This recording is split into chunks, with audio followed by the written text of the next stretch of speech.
Peace family, it's Jay Morrison, and I want to thank you for being a part of the Truth Campaign.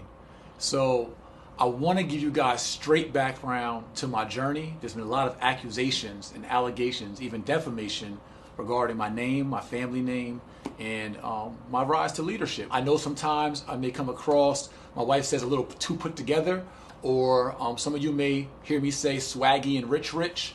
When I break that down, I don't mean rich as in money and I'm bragging. I mean rich as in currency, as in frequency, as trying to operate at the highest vibrations, right? The highest frequency. So I'm always trying to elevate in life. But in leadership, I have to take my teaspoon of accountability whenever someone feels some kind of way, right? Our marriage counselor, King Bo, says to me, my wife, if she feels some kind of way, you just can't ignore it. You got to take your teaspoon of accountability. So I want to say that off the rip, from the beginning, that I'm not perfect.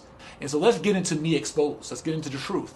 So many of you guys know about my, 3-time felon, 2.5 years in prison, growing up in poverty, right? We're tired of that story. So you know about that rise. No high school dropout, no college education. I made my first million by 28 in real estate, managing mortgage companies, being a realtor, owning millions of real estate in real life. But because of my youthful arrogance in my mid-20s, and because of womanizing, because of gambling, because of blowing money fast in the culture, I end up going broke when the market crashed. Not because I had so many properties and I went broke. I went broke because I actually sold my properties, many of them, my portfolio, prior to the market crashing, which I was fortunate. I won't say I was so smart, I was fortunate. But it was because of my financial habits and responsibility, and I never changed my lifestyle once the market changed. Once my business income changed from managing mortgage companies, having overrides over many mortgage agents, from being a realtor and all that. And so real estate broke my heart in 2009, 2010. I also got married around that time, but ended up getting divorced a year later. I don't talk about that much, but my wife was a strong black woman. She held it down. I was a knucklehead in my 20s. As real estate broke my heart, because remember, I was in love with real estate because it's what saved me from the street corner. I ended up just running through all the money I had saved up. And I remember my last $30,000, I went to Baltimore and I found an R&B artist, and I got one of my guys from Plainfield, New Jersey, Cavo, and we started a record label, Royalty Fam Music Group. Now mind you, some of this stuff is reserved for my book and my documentary, but I just want to give you me exposed. So I tried a record label. And then as that was kind of fizzing out, I started actually doing a first Mondays at Jersey Girl Strip Club. I did a party promoter at Corona's nightclub, a Mexican bar in New Brunswick, New Jersey. I turned it into a hip hop bar. And then my first night free, and had it packed with, I think, I forgot, a DJ. I know I booked DJ Envy one time. I booked DJ Naeem one time. I was a party promoter. I went from a millionaire real estate investor to a party promoter. No knocking party promoters. I was just trying to find my groove and my hustle. I had no car. My house was in foreclosure. I ended up buying a Dodge Intrepid for $3,500 from an auction in Maryland. And I was just trying to figure my way out. And I did not have any interest into real estate in my late 20s, going to my early 30s. And I literally began to become depressed and just out of it. You may have heard a podcast or interview. One of my ex-female friends said I considered doing porn. And I hate that my daughter's got to hear this, but I did. I literally met with a porn director, and I was trying to figure out what my new hustle would be, a legal hustle, because I didn't want to break the law, right? Did not and do not ever want to go back to prison. I thought about my daughter and what would she say in the future if that's where her dad was, and I never did it. But this is how extreme I was in regards to trying to figure out how to get back on my feet. But again, was totally out of love with real estate. During that time, my mentor, Emory Jones, came home from prison. He then said, hey, I see you got a record label, you're doing all these things, anybody can do that. When I was in prison, I saw you were the man in real estate. He said, do what you do best. And then I launched the Jay Morrison Academy in 2014. I did launch that with a group of men who were my partners, and then we ended up getting in business disputes because they wanted to pull all the capital out the business early. That ended up in a business dispute. One of my partners took the money out of the PayPal account that was under his name, and he left and said, to hell with you. And me, following my vision, my mission, and my journey, I restarted the organization. I did it on my own, and I just grinded it out. And there's been ups and downs. I literally pawned jewelry to pay my staff before. Like, I was like struggling, broke, trying to figure it out, right? I was a celebrity realtor. I had all this knowledge I amassed from managing, owning, flipping, wholesaling, building, developing all this real estate. I had this knowledge, but again, I fell off. And so I had to use my strategic knowledge in order to put myself back on and do it in a legal, legitimate way. So I took on partners and people that believed in me at the time, and sometimes those people got burnt out, we parted ways, or whatever that may be. There's been other accusations of other business investments and other business partners. Again, every investment, every partnership, I swear to you, has not worked out. I've had ex-employees. Some say, yo, Jay is great. You've mentored me. I have ex-coaching clients who've made millions under my coaching tutelage. I've had coaching clients who said, I ain't learned nothing and that was a waste of my time and money. I've had clients who said, hey, I didn't get the most out of this. I've had clients that are like, Jay, our whole business turned around because of you. But I've had dozens and dozens of coaching clients. I've had over 250,000 students. Literally, over 250,000 students. There's gonna be some that are dissatisfied. That's a fact. We have over 15,000 investment partners. There's gonna be some that are not satisfied. Please don't hold me to a level of perfection. And I apologize if I've come across like I'm perfect, because I damn sure ain't, right? There's been investments that I've tried to work out and that haven't fell through, but I've always talked to my partners about what can we do to resolve it, to recoup, and to make things happen. But I never maliciously tried to get over on anybody, fraudulently tried to get over on anybody. I never changed my phone numbers with anybody, never would be willing to meet with anyone. Like, I can't say that everything's worked out with everybody. I will, and don't edit that, I will take accountability that sometimes my business practices, because I've been a go-getter, because I'm passionate, because I believe in my mission and my calling, I may be aggressive. At times I'm too lenient. I give people too many chances. And sometimes you do one thing wrong and I'll cut you off. But again, I have my ways and I'm working on my ways and I'm working on my leadership and I'm not perfect. So I can't say, there could be some things people are saying that are true. There's things that I'm working on in life. There's things that I've done wrong. But in every relationship I have, personal, professional, and otherwise, I am always willing, still willing for reconciliation, for atonement, for reasonable, rational dialogue to just solve stuff. I have to say, again, Jay Morrison is not perfect, has not been perfect in every business relationship. People can talk about me and all that, but what they cannot say accurately is that I frauded them, that I scammed them, that I maliciously have gotten over on them. There's been people that have stole $19,000 from me and left the company. I didn't sue them, I didn't anything. I just kept it pushing and moving.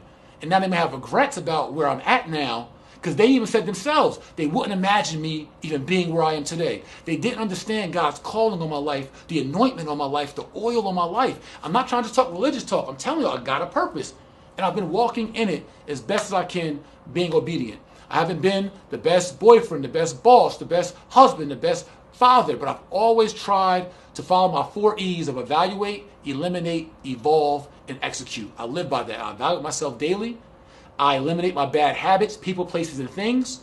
I evolve to a new me, and I execute and walk out that new me. I try to do that my best in my spiritual alignment and my physical being, how I eat, how I deal with you all, how I deal with controversy, and all that. Now let's move forward. There's been this disparagement movement caused by a former business colleague and mentee of sorts that I got into a business relationship with, and based on, and I'm suing him right now, and there's some facts in the lawsuit. I don't want to get into messy gossip. I literally have ignored it because legally I was addressing it in court instead of Instagram court. I just want to be a grown man, a real businessman, and lead by example and show you we're not teenage boys. We don't go back and forth online. We don't got to disparage each other. We don't got to curse at each other. We don't got to talk about our wives or significant others. You damn sure shouldn't be talking about my wife and my 6-month pregnant wife. That was very disrespectful. That was a low decency, low vibrations, low frequency. And there's not a man on the planet Earth that I know from any hood anywhere, any military anywhere, any college anywhere, any corporation anywhere that respects a man that speaks ill about a 6-month pregnant woman. That is the lowest of the lows. But nevertheless, this man showed things in our business relationship that we could not align in a business relationship. And so, I won't go through all the details, we both unaligned. I said, I don't do business this way. He responded to me, let's not do business then. I said, okay, cool. This is after other warnings I already gave. Again, I don't want to go through the whole story. Anyway, I put out a statement on my Instagram. You guys can see it. Back from October 2019. He put out a statement on his Instagram saying we're parting ways on this event that we were doing together. I said to him, as the professional that I am, King, I will account for all of the revenue. We will pay all expenses. And from that, we'll split everything 50-50 how we agreed to. He said, you're backing out on me, which I dispute because he said, let's not do business. I just agreed. But nevertheless, he said, you're backing out on me. You don't deserve anything. I said, for my time and effort, I do deserve something. I deserve the 50-50 split like we agreed. So there was approximately, again, this man has said on all platforms that I've stole, I've scammed, and I've been a fraud. I want to show you all, to any rational, impartial mind, there is no way you will see, feel, or think that I stole from this man a dime when I'm done talking in the next 2 minutes. Listen, there was $69,000 of revenue, approximately. He was advanced $20,000. That's $49,000. Now, mind you, what I'm talking about is him saying I stole $50,000 of his, right, from this account in which we brought in conference revenue. So there was $69,000 in revenue. He's agreed to that. He said it online. He got an advance for $20,000. He's also agreed to that online. There were refunds of $22,000. That's documented. There were merchant fees of $2,000. So now we're at 69 minus 20 advance. That's 49. Minus 22 of refunds. That's 27. Minus 2,000 of merchant fees. That's 25. There were $11,000 of his Facebook ads. His $20,000 went towards that. So we'll just call the Facebook ads a wash. He got $11,000 towards his Facebook ads from the 20 we gave him, and he got another $8,000 left over, right? We had $13,000 in Facebook ad expenses. So now you got $27,000 minus about $13,000, which came to rough numbers about $19,000 or whatever that was, right? $16,000, whatever that number was. So he got $8,000 again. After paying his Facebook ads, he had $8,000 left over of the $20,000 we advanced. So we said we should get $8,000 to match your $8,000 you got, which left $11,000. Then we said, let's split that 50-50. He said, hell no. This is through our attorneys, guys. I'm not dodging him, was not ducking him. I didn't run off. So he started disparaging me online, and my attorney said, stop disparaging the Morrison family. My attorney said that won't be tolerated. He replied back, F you. And I mean the full word, F you. 2 words he responded back to my attorney. That level of professionalism, that level of conflict resolution. Nevertheless, we go back and forth online. Fast forward, after more disparagement, months later in January, I say, you know what? I'm tired of the headache. He can have our 50% of the proceeds. I had this in the email. I sent it to his attorney, through our attorney. I said, you know what? Give him our $5,500. It's not even worth it. He can have it all, and we'll pay him the speaker fee that he retained us to speak. We'll give him that as well. It's all in the email got documented. He said, no, you owe me more than that. So mind you guys, this is a business dispute. I have not ran off with the money. I did not fraud him from the money. I'm just trying to solve it based on real, rational numbers, and he's refusing because our opinion is he wanted more attention when he couldn't be aligned with us positively because of our integrity and business clash, because of he is who you see him to be today. I called her all kind of bitches recently. She been in my shade room. See, and this is the thing. Let me talk about that because a lot of people like, why are you bringing his wife into it? She ain't got nothing to do with it. Oh, that bitch is all of it. That dirty little nappy head motherfucking bitch is all of it. And I run a pretty sophisticated, high-level business organization. I can't do business that way. So nevertheless, it was not me stealing. It wasn't me frauding. And we still answered every email. And then I got the receipts. I invited him through our attorney to come here to the Black House and let's talk face to face. Because I thought that if he came face to face, we could hug it out. I know he probably feels a little hurt because of our unalignment. I knew he couldn't look me in the eyes and say, Jay, you stole from me, because he knows it's not true. He knows it's not true. It's factually not true that I stole. We can resolve this tomorrow. Just agree to a number. And if we can't agree, which we haven't been able to agree, let's go to court. Not Instagram court, but real court. And since he couldn't go to real court, guess what? The one who he's saying is stealing and frauding, I'm taking him to court for defamation and breach of contract, and to resolve these numbers. We can go to arbitration, we can go to mediation, or we can just go to court and solve it. We don't got to make online protests. We don't got to do all these antics. We don't got to act like teenage boys online. That's not leadership. That's not role models. If we have a legitimate business gripe and dispute, arbitrate it, mediate it, litigate it. Period. And so since he won't litigate it, the one who he's saying is a fraud and a thief, I'm the one that is suing him. So why would I be going to court if I had something to hide or that I did something illegitimate? Just think about that with your rational mind. So I invited him to the Black House. I said on Instagram, please stop talking about my wife. We don't respect that where I'm from, right? I got the receipts. I said, come to 3015 R and Martin Street, the big black building. I'll even cover your travel costs to come see me in person, one-on-one, not to scrap it out and be hood or thug it out or be gangster, but as businessmen to solve this like leaders and role models. He declined. He FaceTimed me. We talked for an hour, and he refused to come to the Black House. That was through his attorney, through my Instagram invite. He FaceTimed me. It didn't happen. So let's get back to the facts. Hopefully you can believe and see that $50,000 he's saying that I owe him is not $50,000.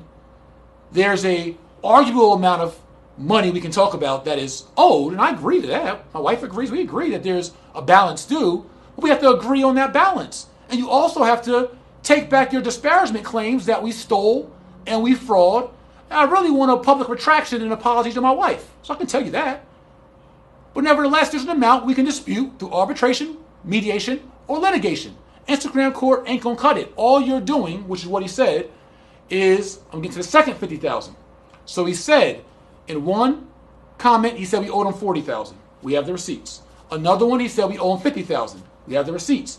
In another video, he said we owe him $100,000. We have the receipts. Baller Alert reported that he said he sent us $50,000 of a $100,000 giveaway, and we never gave it back. Baller Alert also reported that he contacted them and said, oh, that was a misstatement.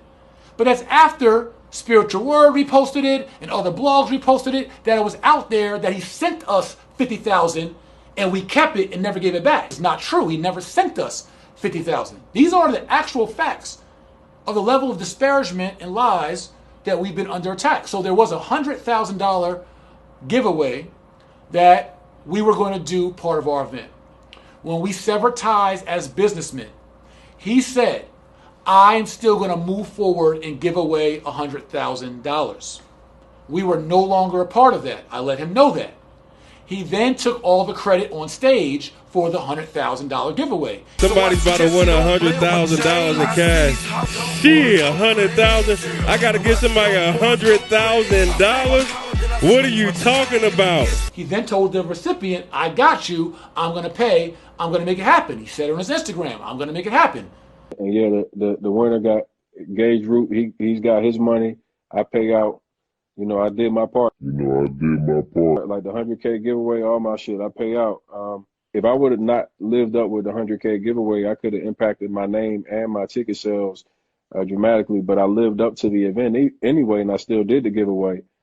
He then now is being sued for not making it happen. And reportedly today's only paid $30,000 on that $100,000. I don't care. That's his business. It's his $100,000 giveaway. But what he has told you, you guys are talking about that I'm a scam, that I'm a fraud. Because he said I stole $100,000 from him. Well, we already debunked the first $50,000. He's saying that I owe him $50,000 of a $100,000 giveaway that he took all the credit for, that he did on his own, that he continued to follow through with, that he posted on his Instagram, that he shared he took all the limelight for. But nevertheless, even if you think, Jay, you might owe him some of that, that could be litigated, disputed, arbitrated, or mediated. That does not constitute me stealing from him or frauding from him, because he agreed. He actually said, let's not do business then, and I agreed. And We parted ways amicably. We both put out statements on our page that were no longer in business. Me, my wife, our firm, not participating in his $50,000 giveaway, which we have a claim against in our lawsuit because we don't believe that giveaway was done with integrity. Us not participating, family, is not us stealing or frauding. If he feels we owe him that, again, we can arbitrate it, we can mediate it, or we can just litigate it. All the antics is not leadership, is not being a role model, is not being black love. Jay Morrison is not perfect. That's the truth about Jay Morrison. Jay Morrison might have some things he got to polish up about himself and clean up about himself. Jay Morrison is extremely flawed, but Jay Morrison is not a fraud. I'm not malicious. I'm not vindictive. I am not a scam artist. I take pride in my business integrity. I did not leave the street corner and hustling for 10 years of my life, risking my freedom from my daughters. My daughter was born in prison, Anna. I'm not facing to go back to that. Not for you all. For my own life, my own freedom, and my own moral compass, and my own commitment to my creator. You gotta understand how I'm built and how I'm wired. I don't scam and fraud because I have a responsibility to the Most High, first and foremost, not you. Then I have a responsibility to my wife and my family to be there for them. So I dot I's and I cross T's. And I do business to the best of my ability, even if it comes off aggressive, or maybe even selfish, or loud, or passionate, or it could have been done better, or he doesn't care enough, he doesn't appreciate enough, or whatever that is. I'll continue to work on me and take my accountability. But I'm not a fraud. I'm not a scam. I do not owe this man $100,000 or $50,000. I certainly did not steal any money from him. And for him to perpetuate that is all a gimmick. It's all a game. It's all lies. I don't care about the Photoshop text message receipts, the Photoshop emails. I don't care about the staff members he has online that talk bad about me, but the same staff members said, Jay, why is Tony tripping out? You did nothing but try to help him. I got the receipts. The same guy he interviewed in text message said, all you tried to do was to help Tony, and he's going hard on you. There's been several mentees and proteges and staff members that I regret not showing the level of appreciation that I probably should when I should have. And that comes with leadership and growth, and I can acknowledge that. But I want to say this, in every partnership that I've had, I've always been willing to handle any dispute amicably, if I'm saying that correctly, right? Reasonably, rationally. I never have run from business disputes. In our community, we suffer from a lack of conflict resolution, and we can't build the black nation.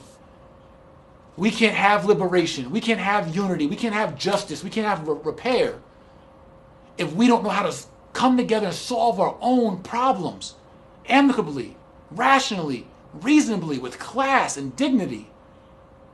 And it's unfortunate we got to spend all this time with you guys listening to this video and me doing this video and my 6-month pregnant wife stressing and having anxiety over someone calling her bitches and hoes online. We got to go through all of this distraction when they still haven't arrested the cops that murdered Breonna Taylor. That's a damn shame. All this oppression we face, and this is how we're spending our time. When we got capital to go lend, we got buildings to go develop, we got Black Wall Street to go build, and we got to deal with infighting of each other because we can't meet face to face or arbitrate or mediate or litigate without antics online. That's the truth about Jay Morrison and the truth about these rumors and allegations that are being spread around Jay Morrison. I'm real. I'm not going anywhere. I'm not running anywhere. I never do, never have. And everything that I can address head up, I try to address head up. I'm just not with the online antics and games. Let's move on. He and I can deal with this. Arbitration, mediation, or litigation. Let us get back to the work of moving our culture forward, moving our people forward, and achieving unity, justice, and repair. That part. Peace.